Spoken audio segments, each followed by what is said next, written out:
افریقی ملک یوگنڈا میں عاشقان رسول کی دینی تحریک دعوت اسلامی کے تحت جامعۃ المدینہ اور مدرسۃ المدینہ کی برانچز قائم ہیں، جہاں اسٹوڈنٹس کو ناظرہ و حفظ قرآن پاک کی تعلیم دینے کے ساتھ ساتھ درس نظامی یعنی عالم کورس بھی کروایا جا رہا ہے۔ 2 فروری 2026 کو شب برات کے موقع پر کمپالا سٹی کی کولولو مسجد میں نماز عصر کے بعد مناجات و دعا اور افطار نیز بعد نماز مغرب نوافل کی ادائیگی کا سلسلہ ہوا، جبکہ بعد نماز عشاء اجتماعی تقسیم اسناد کا انعقاد بھی کیا گیا، جس میں مدرسۃ المدینہ کے اساتذہ کرام و طلبہ کرام اور ان کے سرپرستوں سمیت بزنس کمیونٹی اور مختلف شعبات کے عاشقان رسول کی شرکت ہوئی۔ تلاوت قرآن پاک اور نعت رسول مقبول کے بعد مفتی محمد عرفان عطاری نے سنت و بھرا بیان کیا اور شعبان شریف کی 15ویں رات یعنی شب برات کی اہمیت و افادیت اور فضائل کا ذکر کیا اور اس رات کی عظمت و شان بتاتے ہوئے اس میں خوب عبادت کرنے اور گناہوں سے بچنے کی ترغیب دلائی۔ ناظرہ اور حفظ قرآن پاک مکمل کرنے والے اور نمایاں پوزیشن حاصل کرنے والے طلبہ کرام کی حوصلہ افزائی کے لیے انہیں سرٹیفکیٹس اور تحائف بھی دیے گئے، جبکہ اجتماع کے اختتام پر ذکر اللہ اور دعا کا سلسلہ ہوا۔ سنت و برے اجتماع کا اختتام صلاۃ و سلام پر ہوا۔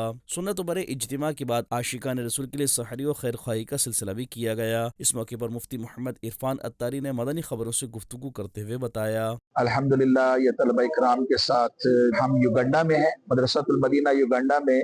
57 طلبہ کرام ہیں کہ جنہوں نے قرآن پاک حفظ اور ناظرہ کیا ہے۔ اللہ کریم ان سب کے علم میں، عمر میں، عمل میں، صحت میں مزید برکتیں پیدا فرمائے۔